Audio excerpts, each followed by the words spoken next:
Hello నమస్తే అండి. Welcome to our channel. ఎలా ఉన్నారు అందరూ? బాగున్నారా? నేనైతే చాలా బాగున్నానండి. మరి ఈరోజు మన కిచెన్లో నేను చేయబోయే వంట అరటికాయ పులుసు. ఏంటి అరటికాయ పులుసే కదని అనుకుంటున్నారా? కానీ చేపల పులుసులా చాలా టేస్టీగా ఉంటుంది. మరి ఇది ఎలా తయారు చేయాలో చూద్దామా? అరటికాయ, 2 ఉల్లిపాయలు, టమోటా, పచ్చిమిరపకాయలు.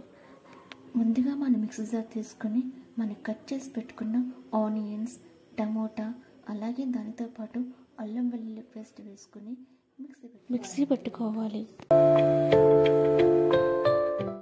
ఇప్పుడు స్టవ్ మీద బ్యాండీ పెట్టుకొని దాంట్లో కర్రీకి సరిపడగా ఆయిల్ వేసుకొని దాంట్లోనే జీలకర్ర, అలాగే కరివేపాకు, 2 పచ్చిమిరపకాయలు వేసుకొని బాగా వేగనివ్వాలి.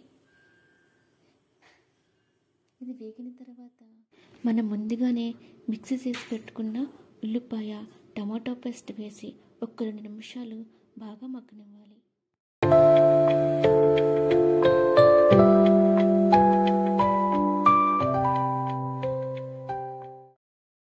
ఇప్పుడు ఒక నిమ్మకాయ సైజ్ అంత చింతపండు తీసుకొని వాటర్ వేసి ఒక 2 నిమిషాలు మగ్గనివ్వండి. ఒకసారి మూత తీసి కర్రీ ఎలా ఉందో చూద్దాం.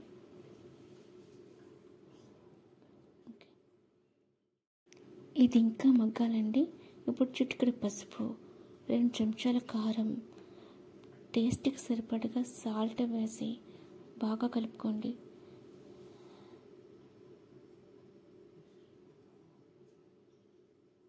ఇప్పుడు దీంట్లోనే మనం ముందుగా నానబెట్టిన చింతపండు పులుపును వేసి కలుపుకోండి.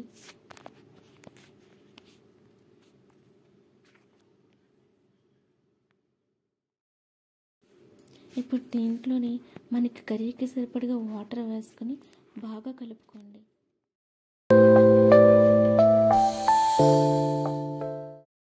ఇప్పుడు మనం ముందుగా కట్ చేసి పెట్టుకున్న అరటికాయ ముక్కలను కూడా వేసుకొని మూత పెట్టి ఒక 15 నిమిషాల పాటు ఉడకనివ్వండి.